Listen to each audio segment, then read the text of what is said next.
সারা বাংলাদেশে আসন্ন জাতীয় সংসদ নির্বাচনের আমেজ খুব ভালোভাবেই বইছে। আর বিশেষ করে আমাদের এলাকাতে নির্বাচনের আমেজ খুব তুঙ্গে। আমাদের এলাকাটা কই জানেননি? বাউনবেড়া 4 কসবা আখাউড়া। তো এই আসনটিতে বর্তমানে যে অবস্থা দেখা যাইতেছে, জামাত শিবির এমনি পাশ করব। বিএনপি নিজেদের মধ্যে যে কুন্দল সৃষ্টি করে রাখছে, এই সৃষ্টির কারণে জামাত শিবির এমনি পাশ।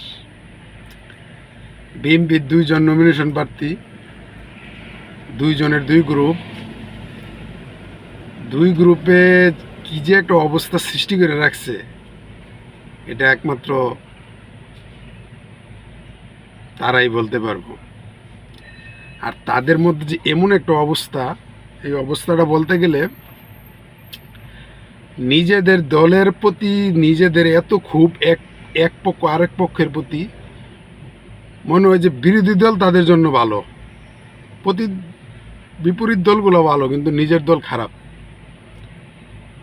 এই অবস্থার থেকে যদি বিএনপি বের হতে না পারে, তাহলে কোনো মতেই কসবা আখাউড়া থেকে বিএনপি পাশ করতে পারবে না।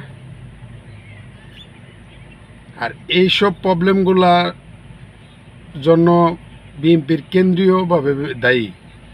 কারণ বিএনপি 2 জনকে নমিনেশন দিয়ে রাখছে। তাহলে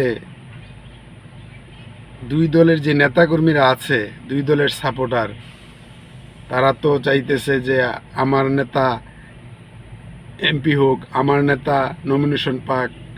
এই দল চাইতেছে এর নেতা নমিনেশন পাক।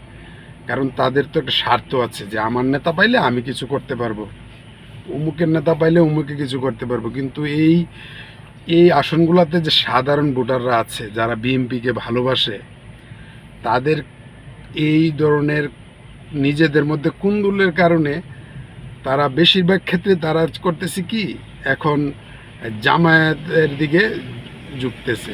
আর বিশেষ করে আমাদের কসবা আখাউড়া যিনি জামাতের প্রার্থী আছেন, তিনি অত্যন্ত ভালো। তো আশা করা যাচ্ছে বিএনপি যদি এই ধরনের প্রতিযোগিতা নিজেদের মধ্যে বজায় রাখতে পারে, তাহলে নিশ্চিত জামাত ব্রাহ্মণবাড়িয়া 4 কসবা আখাউড়া থেকে পাশ করবে।